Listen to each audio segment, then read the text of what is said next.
नमस्कार मित्रों, ND education classes में आपका स्वागत है। हम राजस्थान सामान्य अध्ययन पढ़ रहे थे और इसी कड़ी में हमने शुरू किए थे राजस्थान के राजवंश। और राजस्थान के राजवंश में हमने टॉपिक उठाया था मेवाड़। मेवाड़ का अध्ययन हमने पिछली कक्षा में किया। हमने मेवाड़ का जो राजवंश है घुइल, उसकी उत्पत्ति को लेकर हमने अध्ययन किया। घुइल जो इसका संस्थापक था उसके बारे में हमने अध्ययन किया। उसके बाद बप्पा रावल जो घुइल वंश का वास्तविक संस्थापक था उसके बारे में हम अध्ययन कर रहे थे। और उसके अंदर हमने बप्पा रावल के संदर्भ में जो भी विवाद, जैसे उसकी उपाधि और उसके मूल नाम को लेकर, उसके बारे में हमने विभिन्न विद्वानों के मतों का अध्ययन किया। अब देखिए, जो टॉपिक अपना थोड़ा रह गया था वो हम आज जारी कर रहे हैं। वो देखिए, जो बप्पा रावल था इसका शासनकाल हमने बताया आपको। बप्पा रावल जिसका शासनकाल 734 ईस्वी से 753 ईस्वी।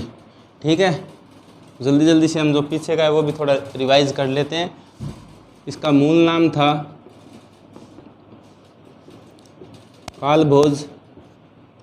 इसके गुरु का नाम था हरित ऋषि। जो हरित ऋषि थे वो एकलिंगनाथ जी के भगत थे। एकलिंगनाथ जी के भगत थे। तो जाहिर सी बात है, जब गुरु इनका भगत है तो बप्पा रावल भी तो इनका भगत होगा। तो इस बप्पा रावल ने कैलाशपुरी में एकलिंगनाथ जी का मंदिर बनवाया।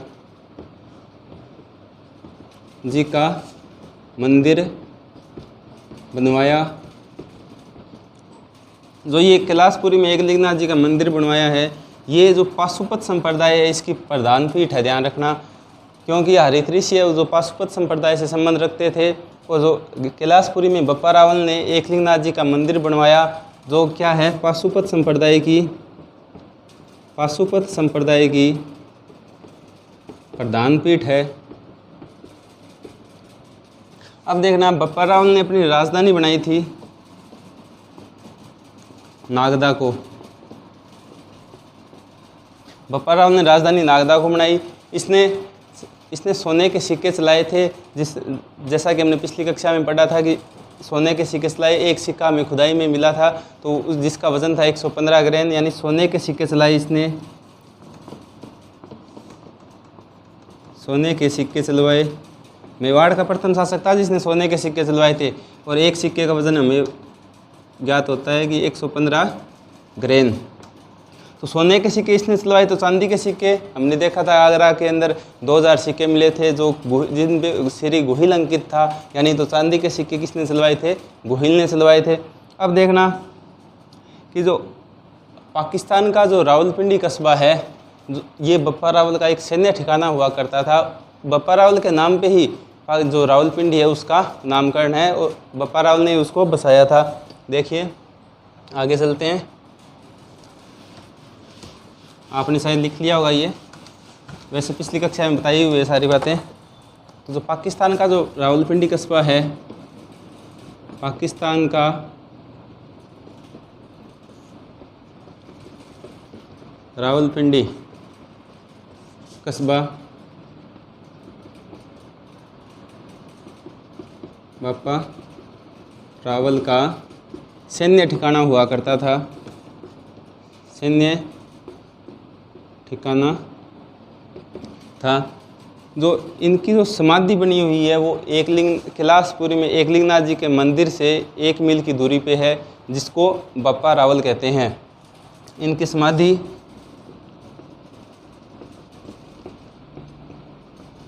कैलाशपुरी के एकलिंगनाथ जी मंदिर से लगभग 1 मील की दूरी पर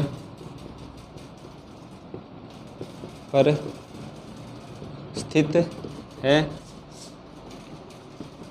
जिसे बप्पा रावल कहा जाता है।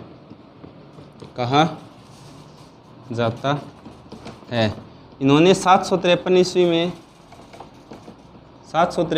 में राजकार्य से मतलब शासन से इन्होंने अपना शासन अपने पुत्र को सौंप दिया था और ये खुद इन्होंने संन्यास ग्रहण कर लिया था।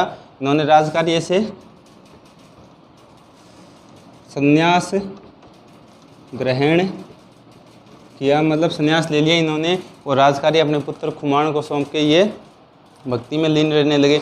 अब देखना, जो इनकी मृत्यु पे भी कुछ विद्वानों के जो है वो विवाद है। इनमें कुछ मानते हैं कि इनकी मृत्यु खुरसान में हुई थी, लेकिन जो हमें कैलाशपुरी में के पास जो अपने इनकी जो समाधि बनी हुई है, इससे हमें ये पता चलता है कि इनकी मृत्यु कैलाशपुरी के अंदर हुई और उनकी समाधि बापा रावल कहलाती है। अब देखिए, हमने बापा रावल के बारे में पढ़ा। अब जो बापा रावल के बाद शासक बना था खुमान।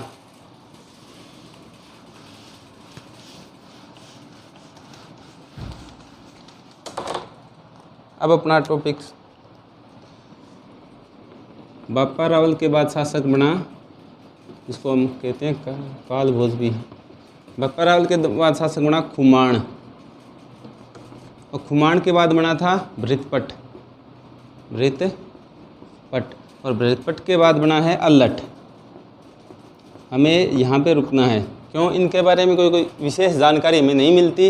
इनके बारे में कोई विशेष जानकारी हमें नहीं मिलती, यानी हम अभी तक हमने पढ़े हैं इसमें गोहिल जो संस्थापक, उसके बाद हमने बापा रावल, उसके बाद हम पढ़ेंगे अल्लट।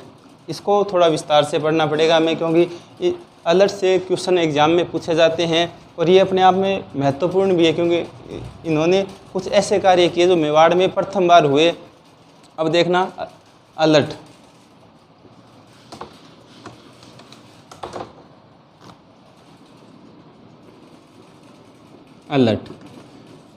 इनको जो ख्यातों में इसे आलू रावल भी कहा गया है। यानी जो चारण भाट होते थे वो ख्यात लिखते थे। जैसे अब इसको ख्यातों में क्या कहा गया है? आलू रावल कहा गया है। इन्होंने पहले जो राजधानी, बापा रावल ने राजधानी बनाई थी नागदा को, तो अल्लट ने क्या किया? अल्लट ने आहड़ को राजधानी बनाया। मेवाड़ की राजधानियाँ बड़ी इंपॉर्टेंट है, कई बार इनका क्रम पूछ लेते हैं कि राजधानियों का सही क्रम क्या होगा, तो वो भी आपको ध्यान रखना है। तो अल्लट ने आहड़ को राजधानी बनाया, आहड़ को राजधानी बनाया। अब देखना, अल्लट के बारे में एक बात और फेमस है कि इन्होंने राजस्थान का प्रथम अंतर्राष्ट्रीय विवाह किया, मतलब विदेशी विवाह। अब विदेशी विवाह का क्या देखो, विदेशी विवाह कैसे कह रहे हैं इसको, कि एक हुण जाति हुआ करती थी जो आक्रमणकारी जाति थी, उनकी राजकुमारी थी हरिया देवी। तो इसने अल्लट ने क्या किया कि हुणों की राजकुमारी हरिया देवी से विवाह किया। हुण एक लड़ाकू जाति थी, तो ये इसके साम्राज्य विस्तार में भी सहायक बनी। यानी अल्लट ने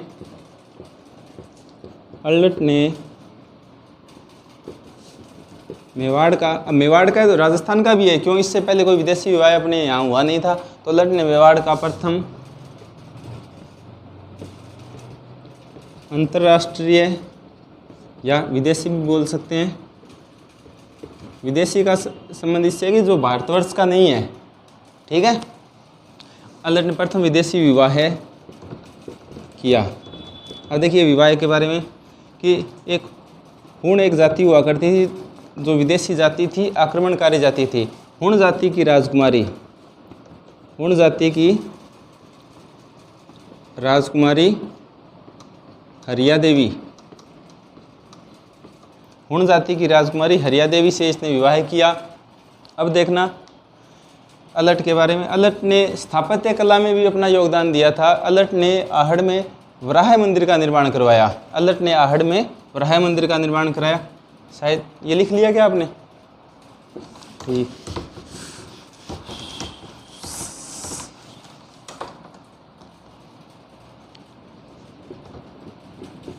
आहड़ में वराह मंदिर का निर्माण। अब देखना, इन्होंने ना अल्लट ने जगतगांव उदयपुर में जगत अंबिका माता मंदिर का निर्माण करवाया। यानी जगतगांव उदयपुर में जगत अंबिका माता मंदिर का निर्माण करवाया। अब देखना, जो ये मंदिर है ये अपने आप में बहुत ही महत्वपूर्ण है। ये महत्वपूर्ण क्यों है वो देखिए।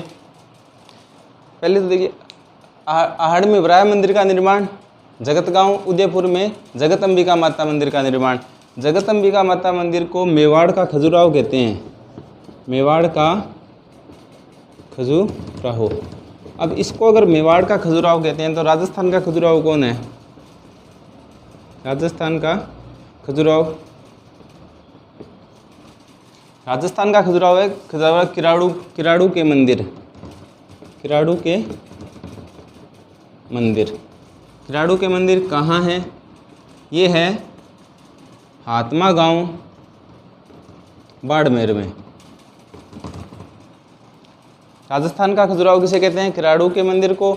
मेवाड़ का खजुराहो कहते हैं जगदम्बिका माता मंदिर को। और ये किराड़ू के मंदिर कहाँ है? हातमा गांव बाड़मेर में। खजुराहो कहाँ है?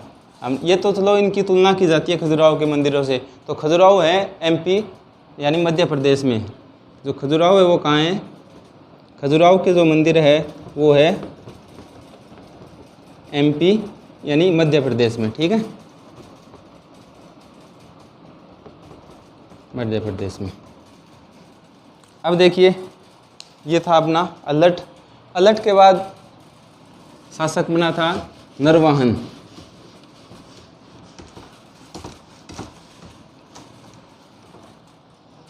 हाँ, एक बात और है कि भी अलट के बारे में, इसने अलट ने सर्वप्रथम नौकरशाही की शुरुआत की थी। अलट ने सर्वप्रथम नौकरशाही की शुरुआत की थी। अलट सर्वप्रथम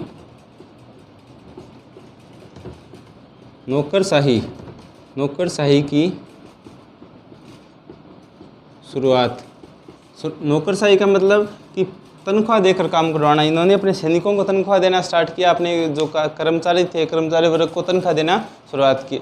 अब देखना, सर्वप्रथम नौकरशाही की शुरुआत की। अलट के बारे में हमने क्या पढ़ा है कि वराह मंदिर का निर्माण आहड़ में, जगदम्बिका माता मंदिर का निर्माण जगतगांव उदयपुर में, और सर्वप्रथम नौकरशाही की शुरुआत जगदम्बिका माता मंदिर को मेवाड़ का खजुराहो भी बोलते हैं। अब देखना, अलट के बाद शासक कौन बनेगा?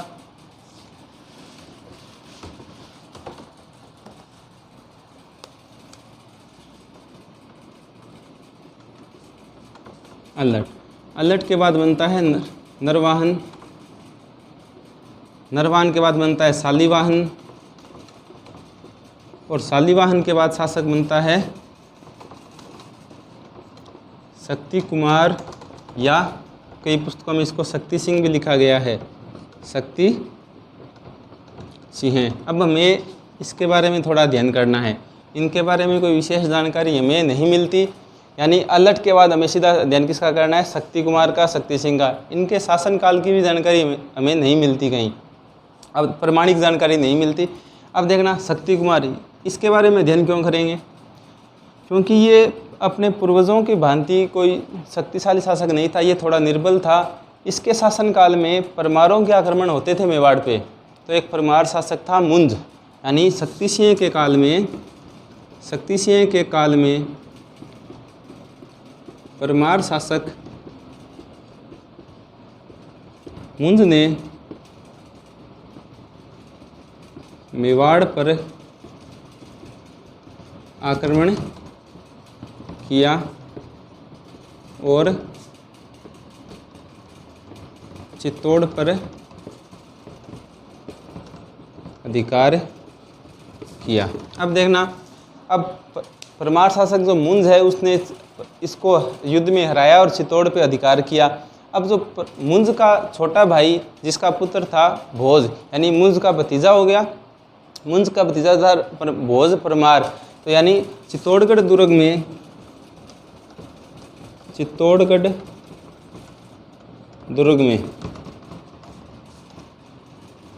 मुंज के छोटे भाई के पुत्र भोज ने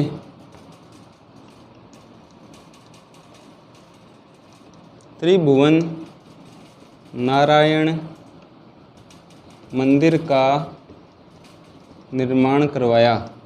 अब देखना इस शक्ति कुमार के बारे में। यह एक निर्बल शासक था। इसके शासनकाल में परमार शासक मुंज का मेवाड़ पर आक्रमण होता है, चित्तौड़गढ़ पे अधिकार होता है। चित्तौड़गढ़ ये मुंज है अपने छोटे भाई के बेटे भोज को सौंप देता है और भोज ने यहाँ पे एक शिव मंदिर जो त्रिभुवन नारायण मंदिर का निर्माण करवाया। अब ये त्रिभुवन नारायण मंदिर है, ये भी अपने आप में एक महत्वपूर्ण स्थान रखता है। इसकी महत्व जिसका कारण क्या है अब देखिए, अभी देखते हैं अपने।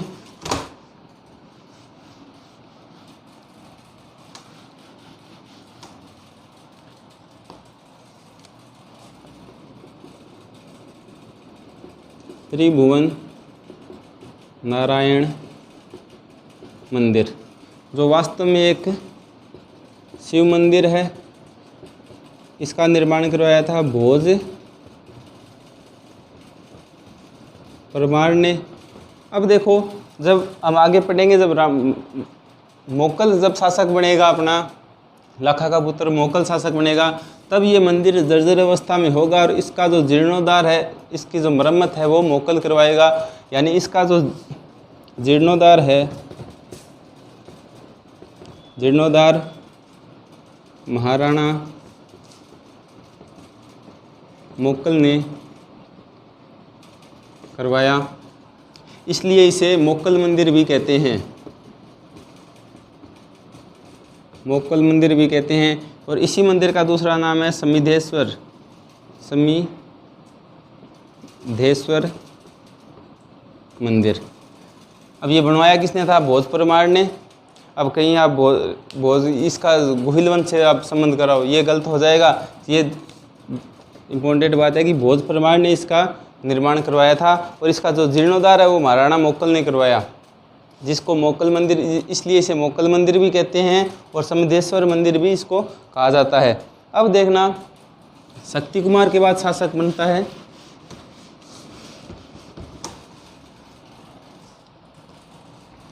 हमने पढ़ा भी शक्ति कुमार,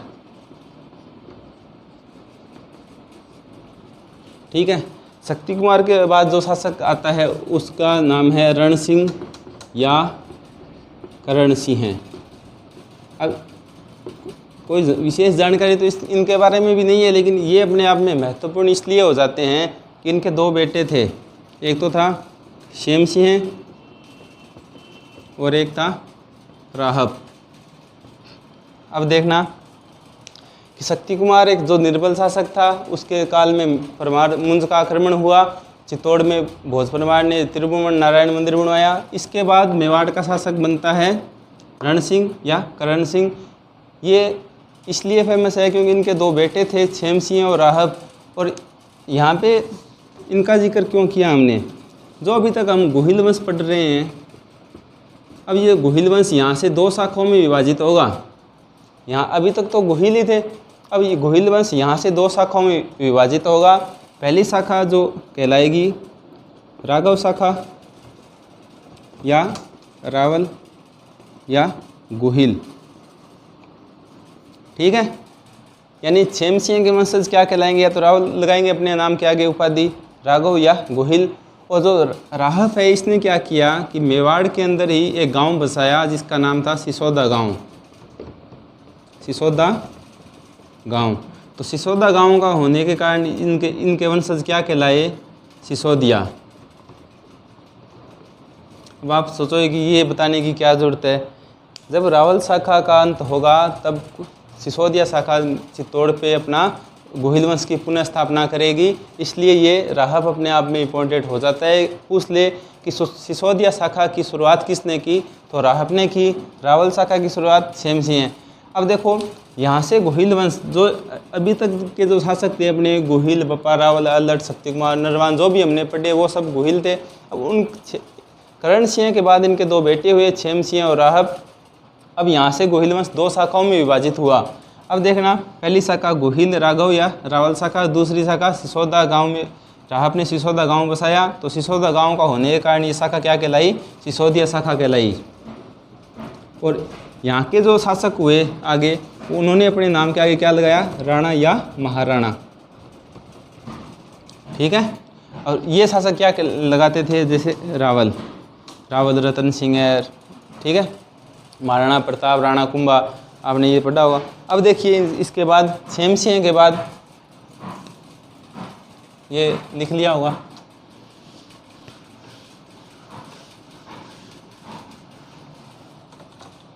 अब देखिए शेमसिंह के बाद शासक बनता है सामंत सिंह।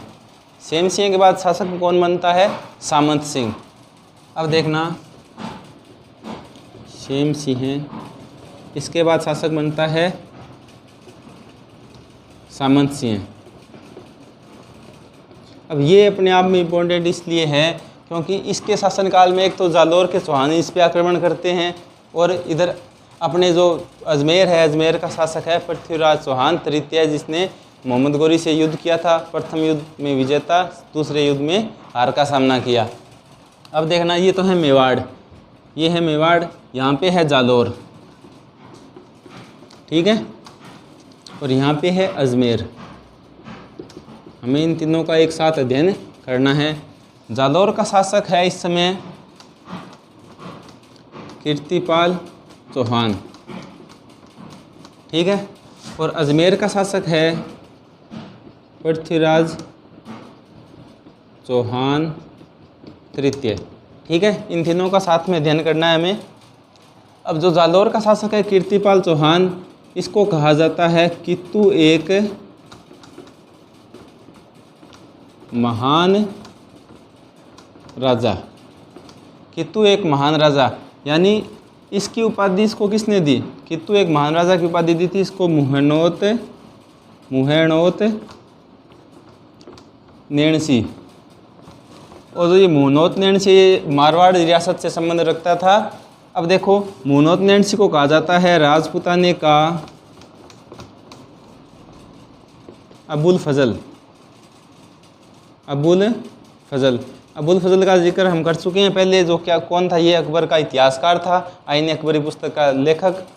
और राजपुताने का अबुल फजल कहा, तो ये कहा किसने, इस यानी मुहैणोत नैणसी को राजपुताने के अबुल फजल की संज्ञा दी किसने, तो ये दी थी मुंशी देवी प्रसाद ने। मुंशी देवी प्रसाद। देखना जालौर का शासक है छेमसिंह के समय में समकालीन शासक कीर्तिपाल चौहान, जिसको कहा जाता है कित्तू एक महान राजा। इसकी उपाधि यानी कित्तू एक महान राजा की उपाधि किसने दी थी, मुहैणोत नैणसी ने दी थी। मुहैणोत नैणसी को कहा जाता है राजपुताने का अबुल फजल। अबुल फजल कहने का तात्पर्य ये है कि जो अबुल फजल एक इतिहासकार था, तो मुहैणोत नैणसी ने भी राजपुताने के राजवंशों का इतिहास लिखने का एक प्रयास किया था, इसलिए इसको राजपुताने का अबुल फजल कहा जाता है। और अबुल फजल इसको कहा किसने, मुंशी देवी प्रसाद ने इसको राजपुताने के अबुल फजल की संज्ञा दी। अब देखिए इधर अजमेर का जो शासक है वो कौन है, पृथ्वीराज चौहान तृतीय, और इनकी एक बहन है पृथ्वीबाई प्रभा।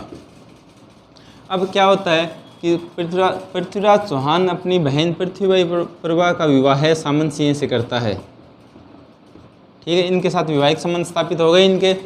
अब जो कीर्तिपाल चौहान है, इन्होंने क्या किया, इन्होंने किया चित्तौड़ पे आक्रमण। कीर्तिपाल चौहान ने किया चित्तौड़ यानी मेवाड़ पे आक्रमण, चित्तौड़ पर आक्रमण, और इसको हराया। अब देखना ये तो यहाँ तक की बात। अब छेमसिंह और अजमेर का क्या संबंध है। अजमेर का शासक पृथ्वीराज चौहान तृतीय, इसकी बहन पृथ्वीबाई प्रभा, इनका विवाह होता है सामंत सिंह से। और विवाहिक संबंध स्थापित होने के बाद, यानी जब 1191 ईस्वी में जब तराइन का प्रथम युद्ध होगा, उसमें क्या करेगा कि पृथ्वीराज चौहान की तरफ से सामंत सिंह मेवाड़ की सेना लेके इससे युद्ध करने जाएगा, और इस युद्ध में सामंत सिंह की हो जाती है मृत्यु, यानी ये वीरगति को प्राप्त हो जाते हैं। अब देखो तराइन के प्रथम युद्ध में सामंत सिंह की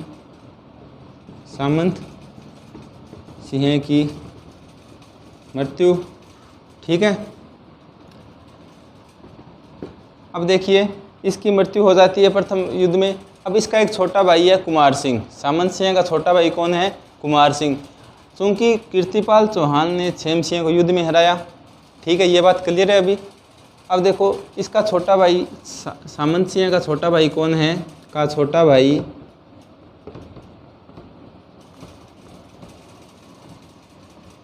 कुमार सिंह।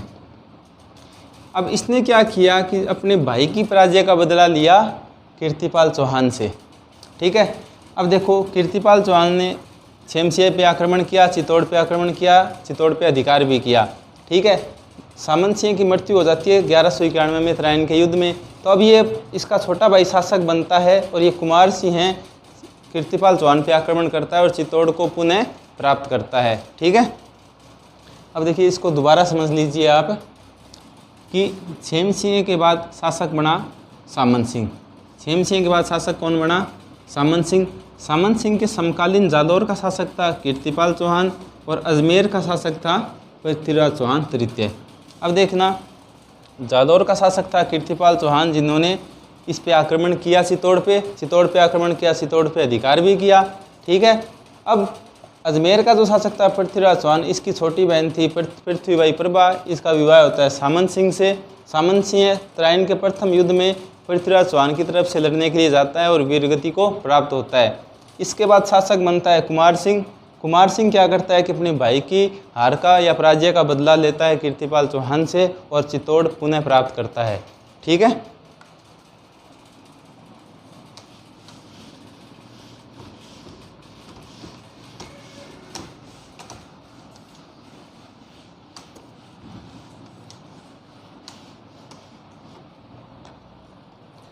अब आगे जो शासक आएगा वो है जेतर सिंह। जेतर सिंह। अब देखिए जेतर सिंह है, जेतर सिंह के शासनकाल के संबंध में दो मत हैं। एक तो है गौरीशंकर हीराचंद ओझा का और एक अपनी जो मानव संसाधन विकास मंत्रालय की पुस्तक है उसमें दो मत दिए हुए हैं, वो देखना आप। अब डॉक्टर ओझा के अनुसार इसका शासनकाल है 1213 से 1253 ईस्वी, ठीक है। लेकिन जो अपनी मानव संसाधन विकास मंत्रालय की पुस्तक है उसके अंदर इसका शासनकाल दिया है 1213 से 1250, ठीक है। ये है मानव संसाधन विकास मंत्रालय, ठीक है। अब जो अब शिक्षा मंत्रालय हो चुका है। अब देखना इसका शासनकाल 1213 से 1253। पहली बात तो आपको ये दोनों साथ में नहीं देगा, ओझा का पूछेगा तो आपको सीधा क्लियर है, और अगर ये नहीं दिया हुआ हो तो ये सही है। अब ठीक है, अब जो जेतर सिंह का जो शासनकाल है ये आपने देखा। इसके जो समकालीन शासक यानी दिल्ली का शासक कौन था, यानी ये तो है मेवाड़ अपना, ठीक है, ये है दिल्ली। मेवाड़ में शासन किसका है, जेतर सिंह का। तो इसके समकालीन दिल्ली में कौन था, इल्तुतमिश। मेवाड़ में शासन कौन कर रहा है, जेतर सिंह। दिल्ली में कौन है, इल्तुतमिश। अब देखो जो मेवाड़ है वो युद्ध की सामरिक दृष्टि से बहुत ही महत्वपूर्ण स्थान रखता है। जैसे आप यहाँ पे थोड़ा सा मैप देखिए,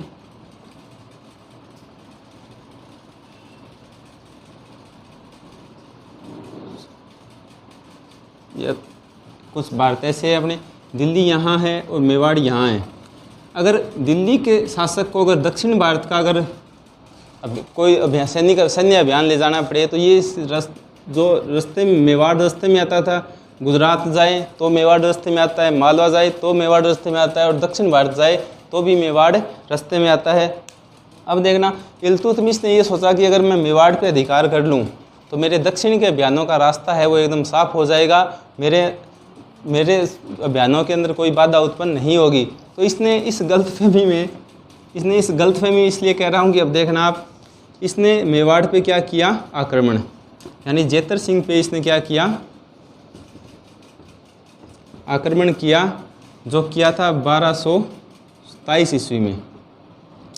मानव संसाधन विकास मंत्रालय की पुस्तक के अनुसार 1227 है। वैसे आपको और इस राजस्थान की BA सेकेंड ईयर की बुक में आपको ये सन मिलेगा 1226। ठीक है, दोनों ही सही हैं। अगर दोनों ऑप्शन में आ जाए तो आपको ये करना है, 27 वाला करना है, क्योंकि ये प्रमाणिक पुस्तक है। वैसे दोनों मिलेंगे नहीं आपको, इनमें से एक ही मिलेगा। अगर दोनों आ जाए तो आपको 1227 करना है, क्योंकि एक मानव संसाधन विकास मंत्रालय की पुस्तक में 1227 ही दिया है। ठीक है, अब देखो 1227 ईस्वी में इल्तुतमिश ने जेतर सिंह पे आक्रमण किया, और इस आक्रमण किया और युद्ध होता है बुताला का युद्ध। बुताला का युद्ध। अब देखो जेतर सिंह और इल्तुतमिश के मध्य युद्ध होता है बुताला का युद्ध। कब होता है? 1227 ईस्वी में। अगर ऑप्शन में नहीं हो तो आपको 26 करना है। अब देखो बुताला के युद्ध में विजेता कौन बनता है? जेतर सिंह। यानी विजेता कौन बनता है? जेतर सिंह है। विजेता तो ये बन गया, विजेता तो जेतर सिंह बन गया, लेकिन जो इल्तुतमिश की सेना थी इसने नागदा और आहड़ को बहुत भारी नुकसान पहुंचाया। जेतर सिंह की सेना जीत तो गई, लेकिन जब इल्तुतमिश की जो भागती हुई सेना थी उसने नागदा और आहड़ को बहुत नुकसान पहुंचाया। तो इसी नुकसान से त्रस्त होकर जेतर सिंह ने अपनी राजधानी बना ली थी चित्तौड़ को। वो हम आगे पढ़ेंगे डिटेल में। अभी इस युद्ध के बारे में देखिए।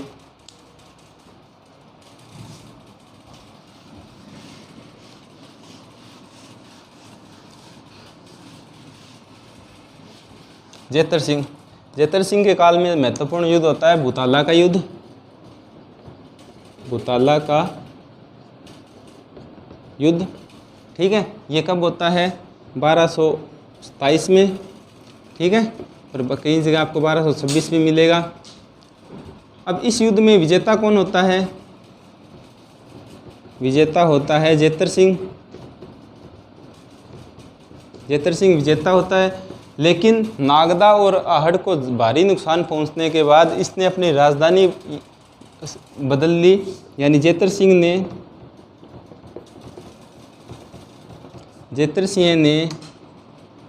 अपनी राजधानी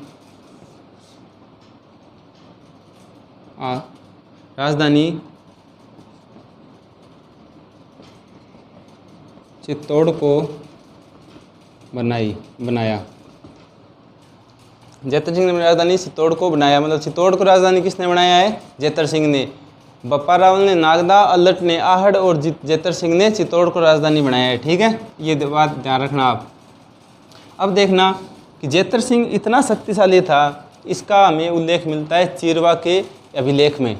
चिरवा का अभिलेख में ये जो दो कथन लिखे गए हैं वो आपको देखने चाहिए।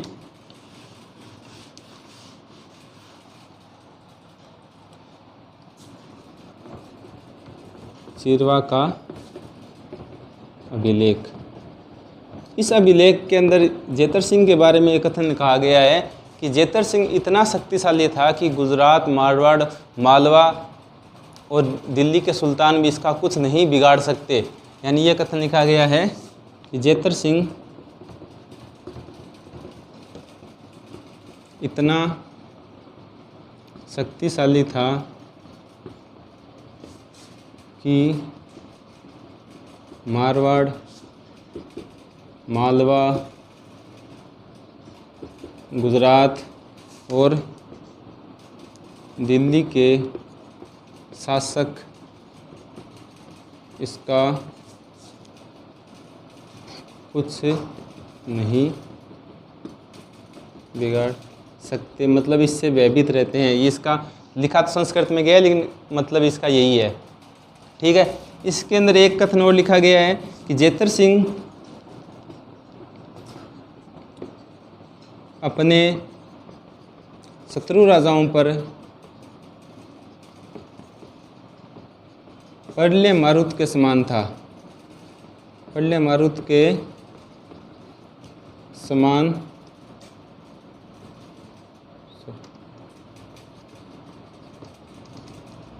समान था, जिससे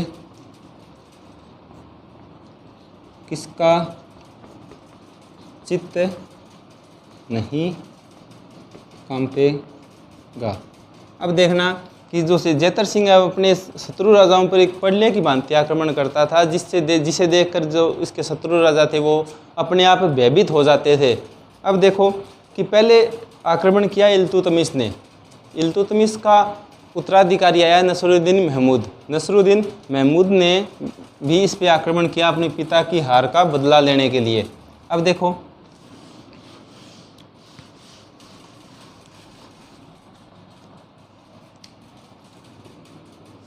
1248 ईस्वी में इल्तुतमिश के उत्तराधिकारी इल्तुतमिश के उत्तराधिकारी नसीरुद्दीन महमूद ने मेवाड़ पर असफल आक्रमण किया।